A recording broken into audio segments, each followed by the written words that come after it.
Thus saith the Lord, stand ye in the ways, and see, and ask for the old paths, where is the good way, and walk therein, and ye shall find rest for your soul. You are now listening to the Old Paths Podcast, hosted by Brother Reggie Paige. Welcome everybody back to the Old Paths Podcast, aka OP, and yes, I am down for OPP, if OPP stands for Old Path Podcast. I am your host, Brother Reginald Paige, and welcome back to another episode. Today, it will be a interesting episode. This will be another history lesson, but it will be the first part of probably a 2 or 3 part series. I believe we as a society do not appreciate the arts enough. Many people view art as just mere entertainment, even though God has gifted many with this gift of art, or how the Bible puts it, as cunning works. In modern days, cinema is not really considered high arts, but just mere entertainment. Paintings is not considered high arts unless you're in a museum. But poetry nowadays is not considered high arts. And why is that? Because the standard for poetry, in my humble opinion, is just college humor or politicized slam poetry or spoken word poetry. As I detour to this lane in this so-called black community, many do not honor the likes of James Weldon Johnson or Robert Hayden. Many will view the likes of Maya Angelou as one of the greatest poets, or poets in general of all time, even though that is objectively not true. However, in reality, when you study great things, you will know that the poem Phenomenal Woman is no better than the average slam poetry you hear on your average college campus. But let me get off the street preaching box about my disdain for Maya Angelou's poetry, and let us learn about a lesser known poet, yet very important to so-called black American poetic history and just so-called black history in general. Let us learn today about a poet who is known as the Black Bard of North Carolina, the home state of my alma mater, Johnson C. Smith University, by the name of George Moses Horton. Now, before I even go any further, please make sure to like, subscribe, comment, and share with your folks and kinfolks the knowledge and the truth. George Moses Horton was born in about 1797 and was indeed a slave for about 68 years. Here's your first fun and important fact for everyone to know. He was the first so-called black American to publish a book in the South. He was also the only slave to earn a significant income selling his poems. I repeat, as a slave. Now, Mr. Horton was able to publish 2 poetry books, one as a slave and one as a free man. Hopefully, this begins to tear some general misconceptions about the lives of slaves in many people's minds. Indeed, as we go further into the history of George Moses Horton, of course, we're obviously going to touch on the topic of slavery, but I pray that you get the Django Unchained, you get the Roots, you get the Harriet Beecher Stowe's view of slavery, which were all fictional. And let's look at how slavery was from actual slave, as well as learn about George Moses Horton.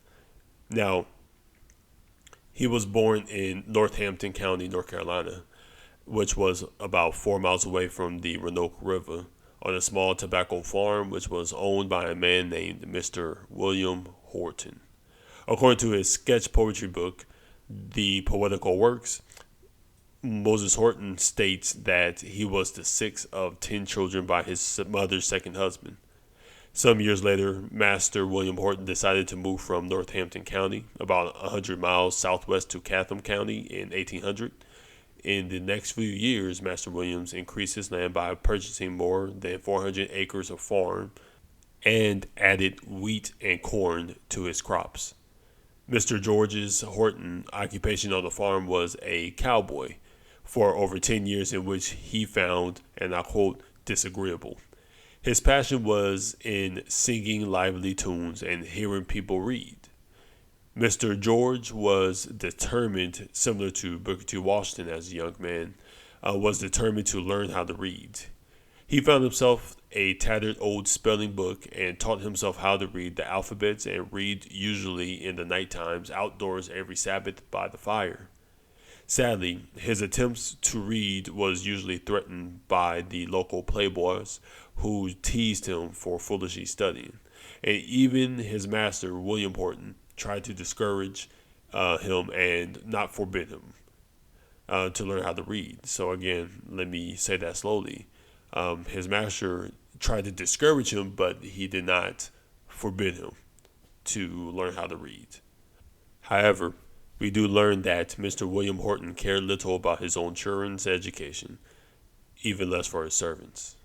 However, Mr. George Horton only viewed those sharp words as an obstacle, for he states he pressed to learn with an indefatigable resolution and with defiance. The obstacles had an auspicious tendency to waft me, as on Pacific gales above the storms of envy and the calumniating scourge of emulation, from which literary imagination often sinks beneath its dignity, and instruction languishes at the shrine of vanity. Horton continues to grow and develop a strong vocabulary, as you could tell from that quote, as he credits to learning how to read parts of the New Testaments of the Bible, as well as his mother's Wesley hymnal and other pieces of poetry and literature from various artists. During Sunday's preachings and camp meetings, he would compose several undigested pieces on religious themes in his mind, such as excited from reading the obedience of nature to her Lord in the vessels of the sea. And let me recite this poem for y'all. Master, we perish if thou sleep. We know not whence to fly. The thunder seemed to rock the deep. Death frowns from all the sky. He rose, he ran, and looking out, he said, Ye seas, be still. What art thou, cruel storm, about? All silence at his will. Dost thou not know that thou art mine, and all thy liquid stores, who ordered first the sun to shine, and gild thy swelling shores? My smile is but the death of harm, whilst riding on the wind. My power restrains the thunder's arm, which dies in chains confined. Master William Horton was grown by the year of 1814 when he decided to give his slaves up to his children. As lots were casted, Mr. George Horton became an inheritance to the son named James Horton. In the year 1819, Master William Horton passed away and his estate was distributed amongst his family. James, who owned George, bought 3 more out of the 20 slaves his father owned, Judy, Lucy, and Ben. Mr. George Horton wrote a couple of poems about this event. One poem was called Division of an Estate. Another was called A Slave's Reflection on the Eve Before His Sale. And then there was another poem called Farewell to Francis. And hereby I will read Farewell to Francis. Farewell, if ne'er I see thee more, though distant calls my flight impel, I shall not less thy grace adore. So friend, forever fare thee well. Farewell, forever did I say, what never more thy face to see? Then take the last fond look today, and still tomorrow think of me.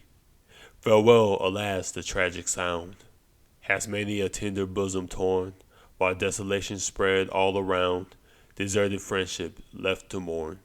Farewell, awakes the sleeping tear, the dormant rill from sorrow's eye, expressed from one by nature dear, whose bosom heaves the Lenten sigh. Farewell is but departure's tale, when fond associations ends, and fate expands her lofty sail, to show the distant flight of friends.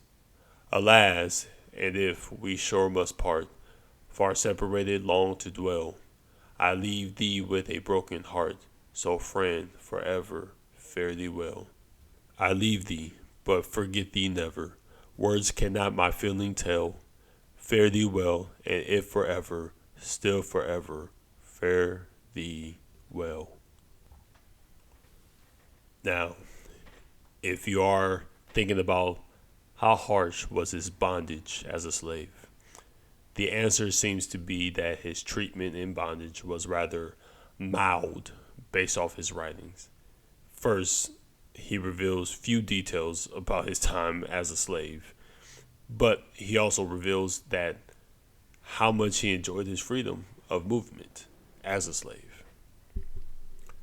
Beginning around 1817, Mr. George was allowed to travel miles away from his plantation on Saturday and Sunday afternoons, which was the traditional slave times off. He used to travel to Chapel Hill, home of the University of North Carolina Tar Heels, where he used to sell fruit and his poetry. In the 1830s, the poet hired his time to live at Chapel Hill away from his master's farm. This does show that the slave laws in North Carolina at this time were very more liberal towards slaves than other places in the states, and that includes the northern states too.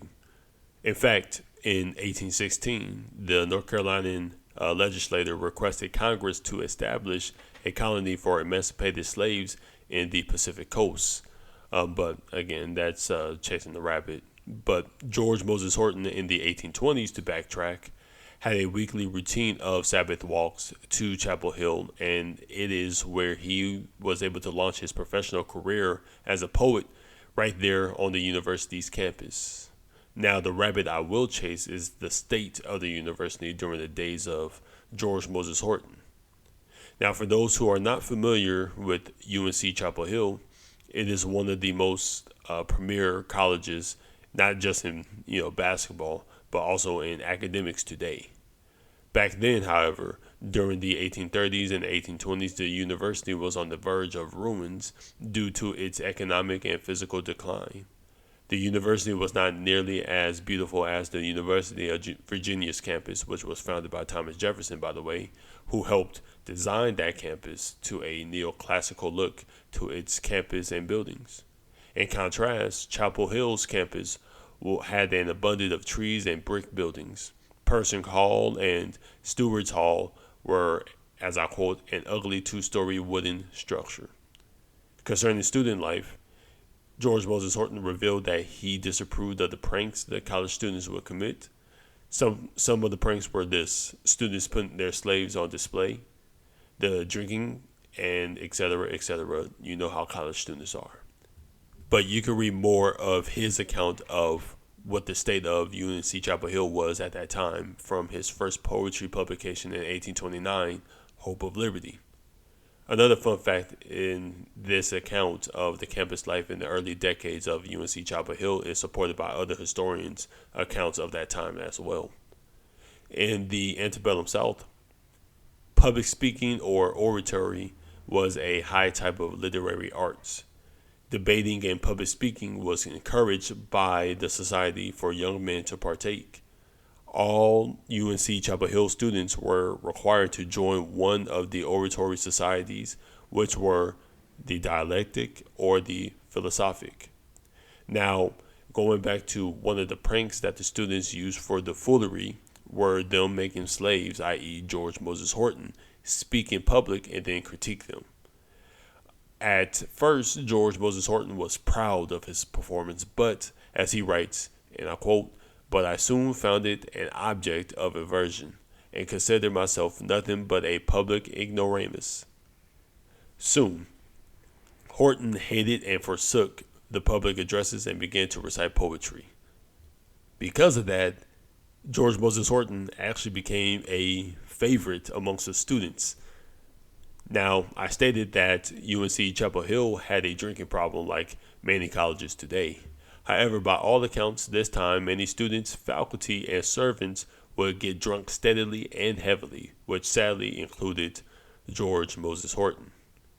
By Mr. Horton's own words, the students bewitched him into the belief that it, talking about drinking, would hang me on the wings of new inspiration, which would waft me into the regions of poetical perfection. And we can see that there's no new thing under the sun, as many of our youths today, even as I am, has or had this belief that They are more inspired to create works of art when they are high or under the influence of spirits and not the Holy Spirit. George Moses Horton had a drinking problem since his teenage years.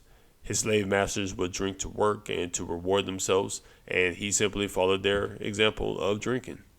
They used to drink even on Sundays, and so did George Moses Horton. The drinking problem on campus was so severe that some students in 1829 formed a temperance society and passed an ordinance in 1837 banning alcohol on campus. Now, of course, that never stopped people from drinking on campus, as I should know. But this also shows temperance movements was not just some random thing that occurred in the 1920s. Concerning George Moses Horton, however, he states that in 1845, he finally broke the habit of being a drunkard. He writes poetry about the evils of alcohol and warns people in his poems, such as The Tippler to His Bottle and The Intemperance Club. The Temperance Club by George Moses Horton. On smiling wealth, intemperance war began. Away young health and mother genius flew. And when from health the child and parent ran, in stepped dyspepsia belching, how do you do? 'Twas then the din of desperation rose. Pleasure and pain at once their daggers drew. Pain with his rod struck pleasure on the nose, and stepped lean palsy trembling. How do you do? Young health came back to take a peep, but stayed not long the ghastly sight to view, and on her flight could not forbear to weep, and stepped in the colic frowning. How do ye do? She heard the crash of gambling rend the flow, and in the house saw poverty's dull crew. When down the foot of bolus kicked the door, in stepped the king of terrors. How do you do?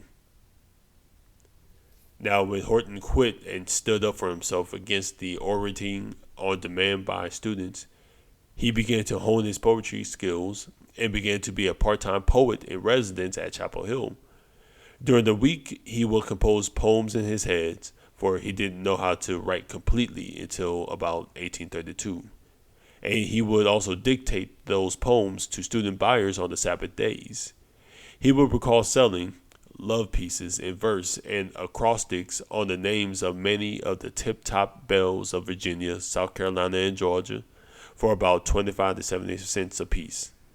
By the way, for those who do not know what the acrostic style of poetry is, it is a poem that uses the vertical nature of poetry to spell out a hidden word or phrase. Now, Mr. George Horton flourished in sales of his love, poetry, and acrostics. His supporters also helped keep track of his sales and even gave him books to help him increase in his literature gift. Hence, for those who are artists of any kind, it is best that you learn and read the great works of art to know what is great works of art. If all you know is about Maya Angelou and some college poet you went to school with, then you will only hit a bar that is not very high. This is the same doctrine that can be applied with filmmakers and story writers and etc., etc. Horton credits these great works in his books, such works as Milton's Paradise Lost, Thomas Seasons, part of Homer's Iliad and Virgil's Aeneid, Shakespeare, Byron, Plutarch, and much more. And within his poetry, you can clearly tell how those books and art influence his poetical style. For George Moses Horton's poetry is mixed with mythology, literary, and historical allusions. For about 10 years, George Moses Horton was selling his poetry in this way until he encountered a woman by the name of Caroline Lee Whiting Hintz of Lancaster, Massachusetts.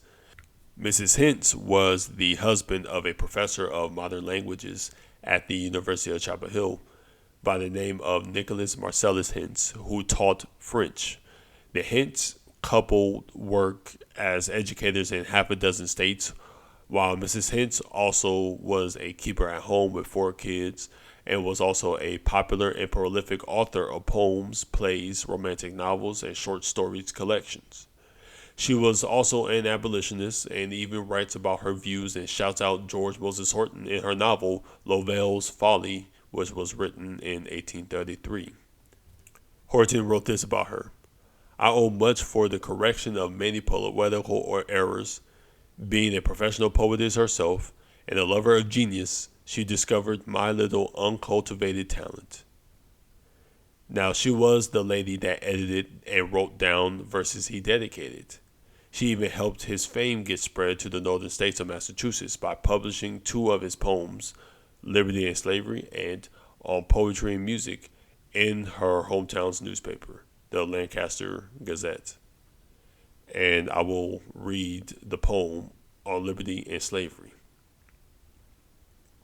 On Liberty and Slavery by George Moses Horton. Alas, and am I born for this, to wear this slavish chain, deprived of all created bliss through hardship, toil, and pain? How long have I in bondage lain and languished to be free? Alas, and must I still complain, deprived of liberty? O heaven, and is there no relief, this side the silent grave, to soothe the pain, to quell the grief and anguish of a slave? Come, liberty, thou cheerful sound, roll through my ravished ears. Come, let my grief and joys be drowned, and drive away my fears. Say unto foul oppression, cease, ye tyrants, rage no more, and let the joyful trump of peace now bid the vassal soar. Soar on the pinions of thy dove, which long has cooled for thee, and breathe her notes from Afric's grove, the sound of liberty. O liberty, thou golden prize, so often sought by blood, we crave thy sacred sun to rise, the gift of nature's God. Bid slavery hide her haggard face, and barbarianism fly. I scorn to see the sad disgrace in which enslaved I lie. Dear liberty, upon thy breast I lingers to respire, and like the swan unto her nest, I like to thy smile retire. O bless Salem, heavenly balm, unto the bows I flee, and in thy shades the storms shall calm, with songs of liberty. It is likely that Mrs. Hens also helped to bid for his emancipation as well. However, Horton was truly grateful for her, and indeed it is very evident in both of their respective works of art they reverence each other. In 1827, Mrs. Hens' 3-year-old fell down and broke his neck and died, and Mr. Horton dedicated a dirge that brought her to tears, and she was extremely grateful and brought the poet much credit and a handsome reward. When her tenure at UNC Chapel Hill ended, George Moses Horton was very sad, but she did leave a lasting impression and impact in his life, so much that he wrote a poem called Eulogy in honor for her. Due to her and his efforts, this was when his fame was spread throughout Massachusetts, North Carolina, and even New York. On July 18, 1828, Horton's poem On the Evening and Morning was published in the Raleigh Register.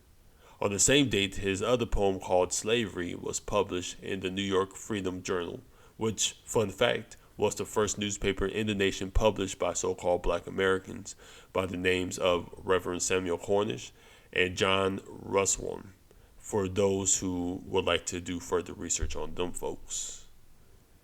The Freedom Journals did make many efforts and kept updates on the journey of Mr. Horton's bid for emancipation. They would publish that Horton's owner had declined to sell George because he was needed for manual labor, but might do so towards the end of the year. And thanks to their effort, it caused many to try and pay the price for Mr. Horton's freedom. Horton's and his supporters, despite many failed attempts to secure his freedom, continued raising funds to secure his freedom by selling his poetry book called Hope of Liberty. The publisher of Hope of Liberty was a man named Joseph Gales, who was the secretary for the Regional American Colonization Society. Gale's explanation for publishing the volume of poems was to assure readers that George's emancipation is conditioned upon, and I quote, his going in the vessel which shall first afterwards sail for Liberia. It is his earnest and only wish to become a member of that colony. However, there was absolutely no evidence that Horton ever wanted to go to Liberia, which is in Africa.